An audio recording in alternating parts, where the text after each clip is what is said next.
आई वडील प्रत्येक वेळी सगळ्याच गोष्टी मुलांना देऊ शकत नाहीत किंवा त्यांना ते अवास्तव किंवा जास्तीचे लाड वाटतात.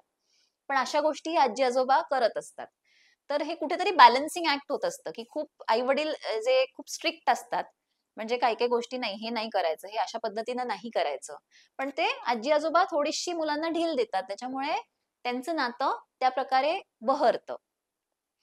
आता ह्याच्यात प्रॉब्लेम कधी येतो, की जेव्हा आई-वडिलांना वाटत असतं, की मुलाला एखाद्या विशिष्ट पद्धतीनं वाढवावं. हे करू नये, जास्त गोड मुलानं खाऊ नये, जास्त चॉकलेट्स खाऊ नये आणि आजी-आजोबा एका बाजूला असतात, की ते रोज मुलाला काहीतरी जे मूल म्हणेल ते देत असतात. तर अशा वेळेला कॉन्फ्लिक्ट्स येतात किंवा कधी-कधी टीव्ही खूप बघितला जातो. तर आजी-आजोबा असले, की मूल टीव्हीच बघत राहतं आणि आजी-आजोबा त्याला रोखत नाहीत. अशा ह्या छोट्या-छोट्या गोष्टी असतात, की जिकडे प्रॉब्लेम्स येत असतात.